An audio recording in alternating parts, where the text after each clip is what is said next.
Hadirin ikhwan wal akhwat kaum muslimin wal muslimat hadanallahu wa iyyakum ajmain. Kita sungguh sangat berbahagia karena manaqib kali ini berkenaan dengan miladnya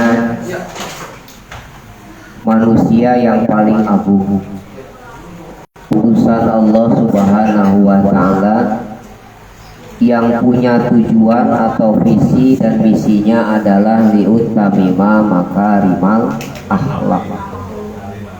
Beliau sebagai rahmatan lil alamin dan beliau juga sebagai teladan buat semua manusia tanpa golongan, yang disebut sebagai uswatun hasanah, yang punya karakter, sifat dan sikap kepribadian akhlakul azimah. Akhlakul azimah beliau bisa menjadikan atau mencetak umat-umatnya memiliki akhlakul karimah. Maka ada beberapa kriteria yang patut bisa dijadikan referensi buat kita yang Allah abadikan di dalam Al-Quran tentang kriteria seorang nabi, seorang rasul, juga kriteria seorang umatnya. Jadi ternyata Allah Subhanahu wa ta'ala sudah menetapkan di dalam Al-Quran yang mana firman Allah ini di dalam Al-Quran sudah sangat populer, terutama di bulan Maulid, di bulan Rabiul Awal. Berkenaan sekarang sudah tanggal 25 Rabiul Awal, berarti udah tinggal 5 hari lagi nih, tetapi masih ada season 2, season 3, season 4 berikutnya. Kenapa kok di bulan Maulid ini ada 4 season? Karena memang 2 bulan itu adalah kelahiran beliau, 2 bulannya itu adalah kembalinya beliau ke alam uluwi, menghadap Allah Subhanahu wa ta'ala, yang hasil daripada dakwahnya beliau sampai sekarang kita nikmati dan kita rasakan. Melalui apa? Melalui hasil dari mujahadatul mursyid. Apa sih hasil daripada mujahadatul mursyid? Yaitu tadi amaliyah ibadah, mulai daripada runtutan amaliyah yang disebut dengan harian, zikir jahar, zikir hobi, mingguan khataman, bulanan manaqib, tahunan ziarah. Itu namanya hasil mujahadatul mursyid. Lalu mana hasil mujahadah kita? Gak ada apa? Gak ada. Kita semua ikut itba kepada beliau yang sudah punya nilai, yang sudah punya poin, yang sudah punya ketetapan orang-orang yang soleh, orang yang mukhlas, yang disebut mukhlas dan solehnya itu oleh Allah Subhanahu wa ta'ala, bukan disebut soleh oleh sesama manusia. Kalau sebutan soleh sesama manusia banyak. Pak Soleh. Nah, salah satu diantaranya ya, yang punya nama Pangresa Dr. Andes Soleh Masiku. Nah, itu. Tapi yang jadi poin di sini adalah solehnya menurut Allah, mukhlasnya menurut Allah. Siapakah mereka? Yaitu mereka yang punya kriteria ala inna auliya Allah la khaufun alaihim wa la hum yahzanun. Yang sampai detik ini kita sedang belajar mengikuti hasil daripada mujahadahnya beliau Guru Agung Pangresa Abah Syekh Ahmad Sohibul Wafat Tajul Arifin bin Syekh Abdullah Mubarak bin Muhammad. Hadirin kaum muslimin ikhwan wal akhwat hadanallahu wa iyyakum ajmain. Kriteria seorang nabi, seorang rasul banyak Allah paparkan dalam Al-Qur'an. Di antaranya adalah kriteria seorang rasul, seorang nabi itu adalah ahli ilmu alat, guru kita. Di situ ditegaskan oleh Allah dengan kalimat lakot kana. Udah pakai kod, pakai kana lagi. Nah, sangat benar-benar oleh Allah Subhanahu wa Ta'ala ditetapkan di dalam kepribadian seorang utusan Allah itu uswatun hasanah. Dia punya teladan yang baik, dia punya contoh yang baik. Maka kita harus meneladani atau mencontoh yang sudah ditetapkan, ditegaskan oleh Allah di dalam kepribadiannya sebagai seorang utusan Allah. Makanya di dalam ayat itu tidak disebutkan oleh Allah sosok namanya, tidak disebutkan ikonnya, tetapi kana lakum fi rasulillahi uswatun. Jadi tiap-tiap yang dijadikan oleh Allah Subhanahu wa Ta'ala seorang utusan itu sudah memang benar-benar ada mutlak dalam dirinya, mendapatkan kudrah dan iradah dari Allah, punya teladan yang baik. Ini rasa syukur kita, rasa bahagia kita, karena kita sedang mengikuti atau meneladani beliau. Nah, itu adalah kriteria seorang utusan Allah. Sekarang kriteria atau tanda-tanda daripada umat Muhammad yang menjadi teladannya daripada Rasul Muhammad SAW itu apa? Lihat ayatnya. Liman kana tuh, liman kana, kepribadian yang memang sudah benar-benar ada. Yarjullah, satu, wal yaumul akhir, wa dzakarallaha katsiran, tiga. Jadi kalau kita pengen lihat, pengen meneladani, pengen meniru, pengen punya teladan seperti seorang yang diutus oleh Allah di masa kita aulianya, pertama yarjullaha, yang kedua wal yaumul akhirah, yang ketiga wa dzakarallaha katsiran. Yarjullaha adalah orang-orang yang sedang dalam proses menuju Allah, seorang yang disebut salik dalam suluknya untuk sholah ilallah, seorang yang sehari-harinya memuji Allah, seorang yang di dalam qalbunya sudah punya ketetapan tasdiqun bil qalbi wa qauluhu bil lisani wa amalu bil arkani.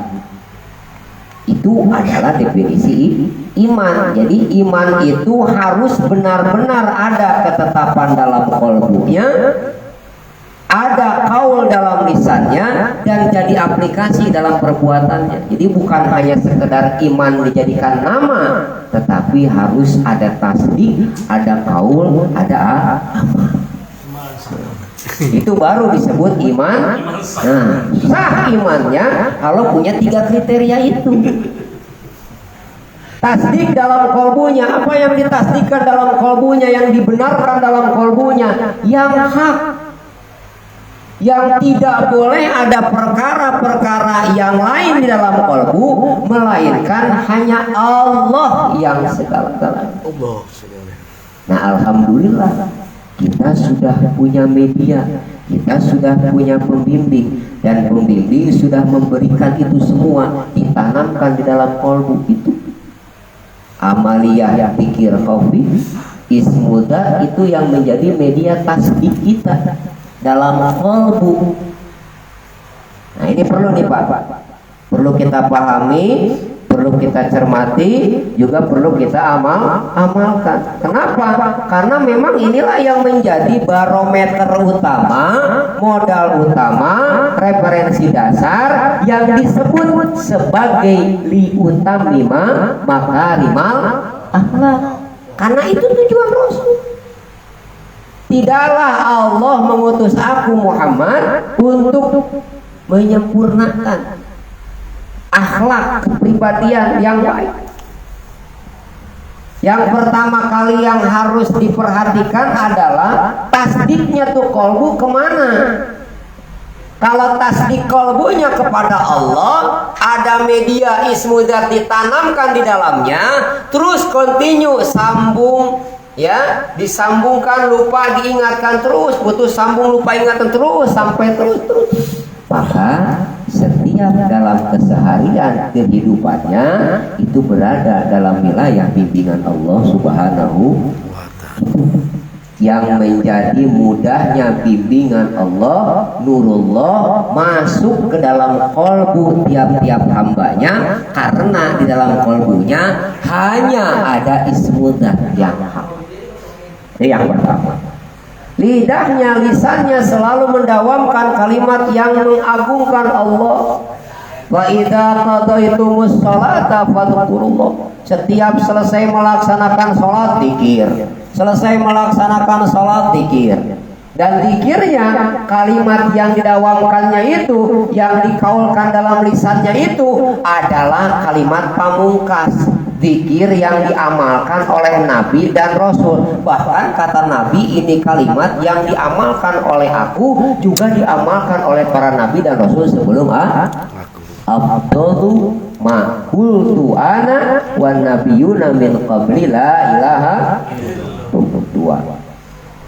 Wa amalu bil arkana, jadi aplikasi dalam akhlak, dalam pribadi, dalam kepribadiannya, budi pekertinya, cara dia bersosialisasinya. Jadi ternyata media zikir jahar dan zikir khafi yang menjadi kriteria iman itu adalah proses untuk membentuk akhlak.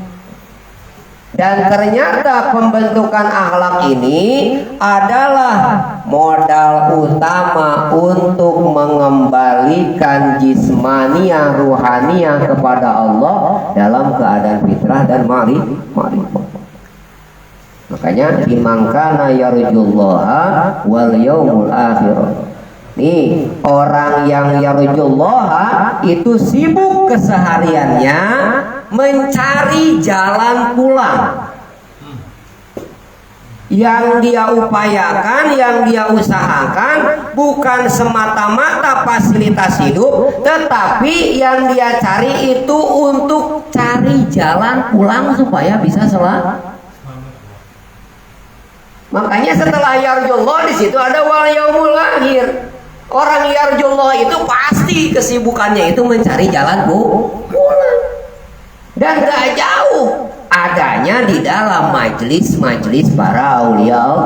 Ini bukan dijadikan rasa dalam diri sebagai kesombongan, bukan, sebagai rasa syukur kepada Allah. Bersyukurlah kita sehari-hari kita dikumpulkan, disatukan, diadakan, digerakkan, dilangkahkan kaki kita ke tempat-tempat yang memang di dalamnya adalah orang-orang yang ahli ibadah. Kan kata Allah begitu, wadhuli fi ibadi wadhuli jannah. Jadi kalau lu pengen masuk surga, bu kata Allah, masuk dulu ke dalam golongan orang-orang ahli ibadah. Lah kita kalau pengen masuk surga ngandelin ibadah yang kita kerjain, lah jauh banget, susah. Maka carilah perkara-perkara yang bisa kita lakukan, supaya satu perkara yang kita lakukan walaupun jauh dari perkara-perkara yang dilakukan oleh para aulia Allah yang soleh, yang mukhlas, tetapi jadi poin di hadapan Allah, yang satu perkara itu bisa menyelamatkan kita dunia dan akhirat. Mana salah satu di antaranya? Nih, ya kan? Ini adalah salah satu upaya yang mungkin sangat sederhana, tetapi tolong jangan disederhanakan, karena poinnya luar biasa ini. Apa? Ini adalah salah satu media khidmat tadi yang sudah disampaikan. Poin khidmat itu luar biasa. Di dalamnya mengandung banyak perkara-perkara yang tidak mungkin bisa kita lakukan seperti halnya dilakukan oleh para aulia Allah. Dari bab ibadah, bab riyadhah, bab saum, susah. Mungkin cuman gara-gara beli kulnes 3.000 perak, 2.500 perak, satu prat misalnya 30.000 atau 25.000 atau berapapun yang kita keluarkan 100.000 belinya satu pak misalnya, itu jadi salah satu poin buat kita. Yang penting apa? Tadi ikut kita, bergabung kita, masuk kita ke dalam golongan orang-orang yang ahli ibadah. Ini isi di dalamnya adalah orang-orang yang habis. Mereka-mereka yang sudah lebih dulu, bahkan hasil mujahadahnya sampai sekarang kita upayakan untuk bisa berkhidmat kepada mereka-mereka yang sudah lebur bersama dengan Allah Subhanahu wa ta'ala. Yarjullaha wal yaumul akhir. Medianya adalah wa dzakarallaha katsira. Zikir. Bahkan oleh Allah Subhanahu wa ta'ala, orang-orang yang ahli di dalamnya itu sering diseru oleh Allah, dipanggil oleh Allah, disebut oleh Allah dengan panggilan kesayangan. Kalau orang Sunda panggilan kesayangan buat laki-laki ujang, kasep, ecep. Kalau perempuan neng. Tapi kalau Allah memanggil dengan panggilan kesayangan buat hambanya, buat umatnya, ya ayyuhalladzina amanu. Bahkan disandingkan dengan pekerjaannya. Ya ayyuhalladzina amanu taqullah. Bahkan oleh Allah, orang yang dipanggil dengan panggilan kesayangan disertai dengan pekerjaannya, Allah berikan peringatan, Allah berikan warning. Ya, apa warning peringatannya buat yang dipanggil kesayangan oleh Allah atas iman dan takwanya? Wa tangdur nafsu ma qaddamat lihat. Ternyata yang pertama kali diperintahkan oleh Allah untuk diperhatikan itu adalah nafsu. Nafsumu, dirimu. Orang yang beriman, orang yang bertakwa diseru oleh Allah, diperintahkan oleh Allah, perhatikan. Tuh, nafsu, dirimu. Karena kenapa? Karena ternyata nafsu itu adalah ladang utama yang menjadi prioritas utama, yang ternyata ini adalah media utama yang menjadi suksesnya dakwah baginda Nabi. Coba lihat.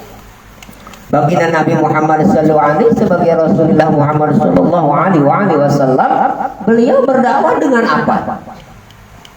Dengan akhlaknya, dengan budi pekertinya, dan itu bisa lahir dalam budi pekerti, dalam akhlak yang azimah, yaitu dengan selalu memperhatikan nafsu, mengolah nafsu. Di dalam diri manusia, di dalam kepribadian manusia, sosok diri manusia, nafsunya itu ada amarah, ada lawamah, ada mulhimah, ada mutmainnah, ada radiyah, mardiyah, kamilah. Ini yang rawan, Pak. Level 1, 2, 3. Kalau udah level 4 aman. Insya Allah aman. Karena di level 4 itu adalah mutmainnah, dan itulah yang diserukan oleh Allah. Ya ayuhan nafsul mutmainnah, irji'i ila rabbiki mardiyatan. Nah, yang diserukan oleh Allah Subhanahu wa taala itu nafsu yang mutmainnah, yang tenang, Nah, kalau yang pertama, kedua sampai yang ketiga itu yang harus selalu kita kontrol. Itu yang harus selalu kita perhatikan. Makanya di dalam ilmu tasawuf ya, orang-orang yang bertasawuf, orang-orang yang bertoriko itu adalah orang-orang yang berupaya untuk riyadhatul nafsi. Riyadhah melatih diri dalam rangka menemukan kepribadiannya sehingga dia menemukan Allah. Lawang kita pengen mengenal Allah aja harus kenal dulu dirinya, kan gitu. Man arofa nafsahu faqad arofa.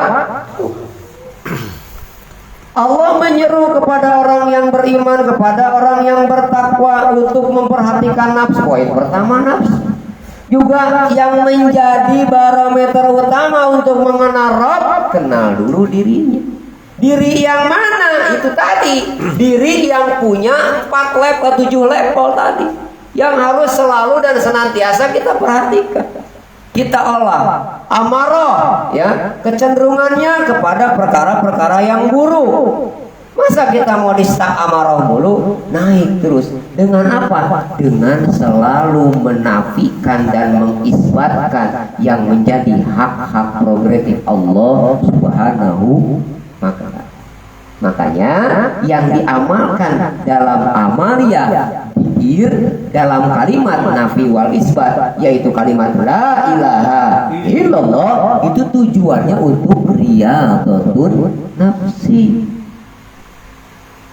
Naik kepada lawamah. Apa itu lawamah? Kepribadian dalam diri manusia yang punya kecenderungan, ntar dia punya perilaku baik, ntar dia punya perilaku jahat. Jadi 50-50. Kalau lagi datang benernya benar, kalau lagi datang solehnya soleh, tapi kalau lagi datang malesnya, wah, boro-boro yang sunnah, yang wajib dia berani tinggal. Makanya masih rawan, Pak, hati-hati di lawamah itu. Agak lumayan lagi ke atas sedikit, apa namanya? Mulhimah. Kepribadian dalam diri manusia atau nafsnya itu punya kepahaman, punya kepekaan, dan ini sudah di wilayah taufik, hidayah, dan inayahnya Allah Subhanahu wa ta'ala. Yang seperti ini adalah mereka-mereka yang sudah berada di bawah genggaman seorang yang soleh. Itu yang mulhim. Tapi jangan bangga dulu, wah berarti saya ada di mulhim nih. Kelana banyak godaan di al-mulhim itu. Ngelihat apa? Ngelihat ke sebelah. Di sebelah mah kok enak banget ya, wakilnya banyak. Misalnya, di sebelah mah begini, di sebelah mah begitu. Akhirnya apa? Singgahlah dia ke sebelah, turun lagi kepada amarah. Makanya 1, 2, 3 level dalam nafsu itu masih rawan, tapi sudah di level 4 itu sudah aman. Karena kenapa? Karena yang namanya mutmainah itu setelannya itu radiyah mardiyah. Radiyah rohnya ridho, mardiyah orang tersebut ridho. Karena ridhonya Allah atas dirinya, maka dia akan merasa ridho atas ketetapan yang Allah berikan kepada dirinya dalam kehidupannya. Makanya tenang jiwanya, mutmainah, balance, adem ayem, tentrem, gak ngaruh dalam kondisi seperti apapun, situasi dan keadaan apapun. Karena kenapa? Karena yang dilihat dalam perjalanannya adalah Allah. Dalam kondisi baik berarti sedang diuji. Kira-kira dalam keadaan baik sekarang, apakah bisa tetap teguh ingat kepada Allah atau banyak lupanya? Ketika lagi dalam keadaan semrawut, dalam keadaan down, dalam keadaan jatuh, dalam keadaan mentok dijedodin lagi. Kira-kira gimana? Sabar enggak dia?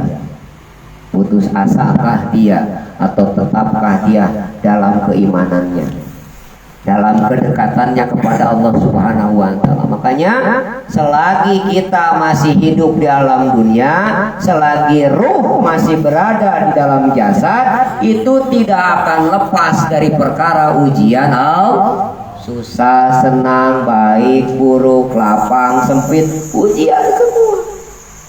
Makanya oleh Allah Subhanahu wa taala, disediakan media. Yang pertama arsala, yang kedua rasula, yang ketiga al-huda, dan yang keempat dinil haq.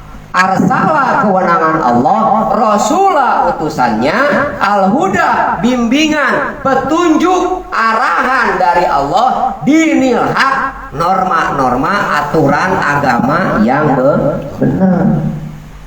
Nah, kriteria dinil haq itu, agama yang benar itu ada rukun di dalamnya. Satu rukun dia tidak dapatkan, maka tidak sah dalam agamanya. Mana? Islam, iman, ihsan. Dan 3 perkara itu alhamdulillah sudah didapatkan oleh kita dari seorang aulia Allah melalui metode zikir la ilaha illallah Muhammadur Rasulullah.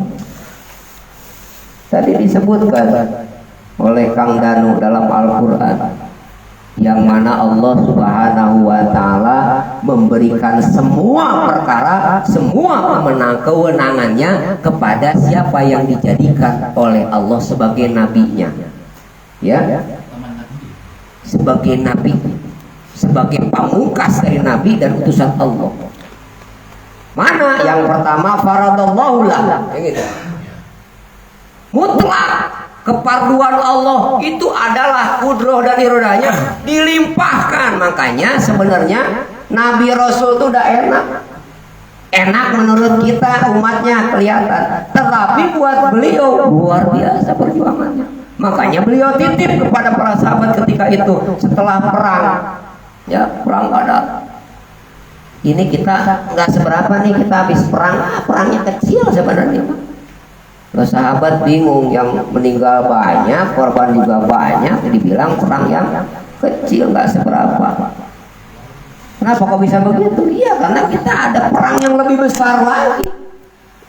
Jihadil akbar apa? Jihadil nafs, memerangi diri kita sendiri. Nah, jadi ternyata liuttamima makarimal akhlak itu adalah pembentukan kepribadian dalam diri tiap-tiap kita untuk menuju ridho dan maghfirah Allah Subhanahu wa taala, barulah akan mendapatkan syafaat. Maka inti daripada miladnya baginda Rasulullah Muhammad sallallahu alaihi wasallam adalah innallaha wa malaikatahu yusholluna 'alan ya ayyuhalladzina amanu shollu 'alaihi wa sallimu taslima. Jadi ada perintah dari Allah dan Allah sendiri mengamalkannya. Apa itu? Sholawat. Makanya banyak-banyak mengucapkan atau membacakan sholawat. Dan alhamdulillah, coba boleh kita lihat ya, dari sekian banyak amaliyah yang dibimbingkan oleh para sahabat, zikir khafi dalam hariannya atau mingguannya dalam khotamannya atau dalam bulanannya manakib, banyak nggak di dalamnya bacaan sholawat?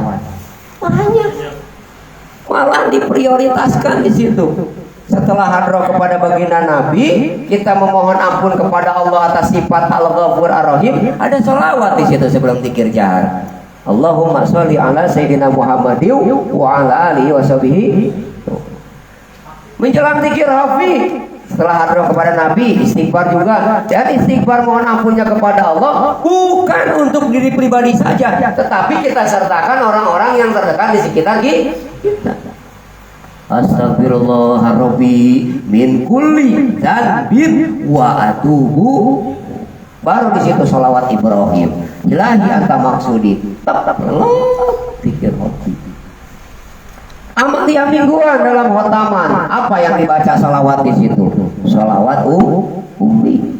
Banyak, 100 kalau mau ditambahkan mah. Allahumma sholli ala sayyidina Muhammadin nabiyil ummi wa ala alihi wasallam. Terus setiap kali jelang kita baca apa namanya itu munajat, itu kalau dalam hikmah disebut doa-doa hijib itu. Hasbunallah wa ni'mal wakil, ni'mal maula wa ni'man nasir. Kenapa diselang-selang bacaan itu disisipkan, dimasukkan, dianjurkan baca banyak sholawat? Karena itu sebagai media filter pendingin. Kalau nggak ada sholawat, Pak, oh jangan dikira baca itu kita ada efek. Ada efeknya. Makanya ada sholawat dari hasbunallah wa ni'mal wakil, ni'mal maula wa ni'man nasir. Apalagi itu ketika ya habiyal lutfi adrikli bilutfikal khafiyyi la ilaha illa anta subhanaka inni kuntu minal. Nah, yang lebih fokusnya lagi, yang lebih banyak didekatkan kepada sholawat dan disertakan rabitoh kepada seorang pembimbing yang dijadikan wasilah buat kita, itu sebelum kita baca ya latif. Ya kan? Yang beda di situ tuh agak lebih khusus kayaknya ya. Kenapa? Karena itu bacaan ya latif yang memang benar-benar melembutkan, yang maha lembut supaya bisa melembutkan kita. Karena kita belum bisa Pak buat lembut-lembut begitu. Kita pengennya mah wah pokoknya mah muncul aing hejo ya lah begitu. Pokoknya kalau kata saya B nggak boleh C. Apa maksudnya? Masih banyak perkara-perkara keegoan dalam diri kita yang menganggap bahwa diri kita ini atau saya ini ana khairu minka. Itu yang ngomong begitu siapa tuh? Iblis. Sekarang kita lagi belajar kalau kata Pak Kiai Solema, anta khairu minni. Baru belajar. Kamu lebih baik dari saya, gampang ucap mah anta khairu minni, tapi kenyataan di lapangan dulu. Ya kan? Ya, biasanya yang paling depan tuh yang paling benar kan begitu. Yang ada dalam diri saya, yang ada dalam diri ini itu sebenarnya kalau pengen dijaharkan ana khairu minka. Walaupun di lisan anta khairu minni. Nah, kita lagi belajar nih melihat orang itu lebih baik daripada dalam diri kita. Makanya di dalam tandi kan barometer utama dalam kepribadian Nabi itu yang didakwakan oleh Nabi itu adalah akhlak kepribadian. Nah, kita sudah punya apa-apa yang ada di dalam tandi. Kepada yang di atas bagaimana, kepada yang di bawah bagaimana, kepada yang seumuran bagaimana, kepada fakir miskin bagaimana, dan banyak perkara-perkara yang ada itu semuanya itu rambu-rambu hal-hal dari sekian banyak bacaan tulisan yang sering kita dengar dalam manakib di tandi itu. Coba perhatikan, lihat ada beberapa lah, satu aja kita bisa ambil gitu. Kita jadikan amalia. Apa yang bisa kira-kira bisa ambil di situ? Amalkan itu. Mungkin dengan satu perkara itu jadi wasilah kita sampai mendapatkan syafaat dari Rasul melalui karomah pengerjaan sahabat. Karena kita masih ikut, namanya ikut mujahadah mursyid, ya udah ikut aja apa yang ada di dalamnya. Coba-coba pengen nambah, coba-coba ngurangin, coba-cobanya nyahoanan. Wah, ribet.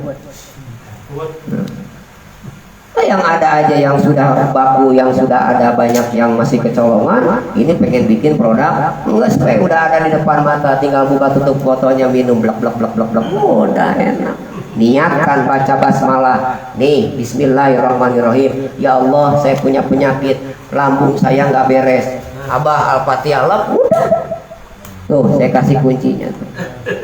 Passwordnya tuh itu. Jangan cuma dibeli, dibuka, terus diminum aja, niatkan. Karena memang ini, mohon maaf, walaupun nggak kita buka tutupnya, ini sudah mengandung doa di dalamnya. Apalagi dibuka. Jadi ketika dibuka, bukan kita ngedoain ini air. Ini karomah yang ada dalam air, yang kita buka, menghantarkan doa kita ke langit. Gitu. Jadi bukan kita buka, terus kita doa kita baca masuk ke sini, bukan. Justru ini yang menghantarkan ke atas. Ketika kita buka, karena ini beda. Kalau mungkin air yang biasa mah iya, diisi dulu lah, ini mau udah ada isinya, dibuka, lebih mantep. Jadi kita baca, doa kita dihantarkan. Yakin itu, kalau enggak ya capek itu awet terpakai. Libur aja udah manakibnya. Gitu.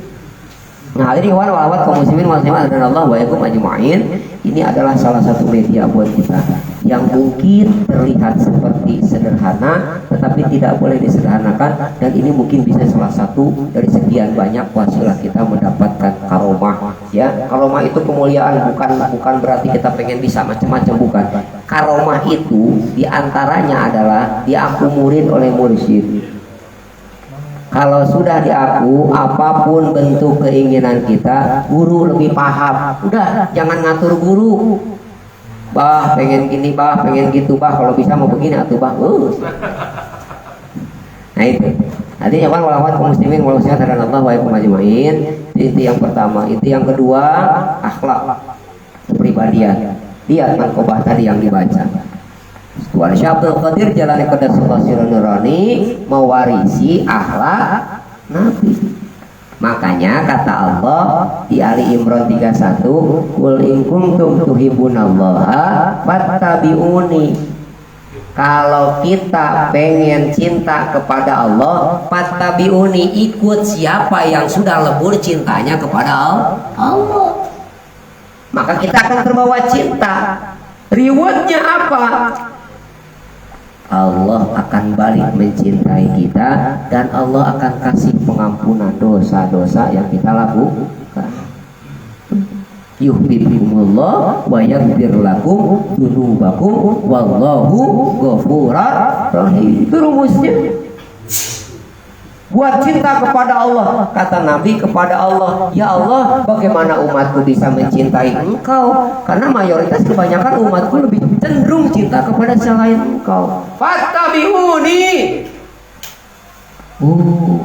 Jadi fattabi'uni di sini ikut apa-apa yang ada di dalam kepribadian, di dalam tindak tanduk, di dalam sifat dan sikap yang sudah ada di dalam seorang Nabi dan Rasul. Kalau di fase kita di akhir zaman, siapa yang kita ikuti? Udah ikut aja. Cintanya kita kepada beliau terbawa cinta kita kepada Rasul dan kepada Allah. Makanya dilanjutkan kata Allah, qul atiullaha wa atiur. Bisa taat kepada Allah dengan taat kita kepada utusannya. Tuh. Makanya kita sampai detik ini jangan pernah putus-putus. Ucapkan alhamdulillah sebagai rasa syukur kepada Allah, ucapkan nuhun pangersabah karena bimbingan beliau kita masih berada di dalam majelisnya.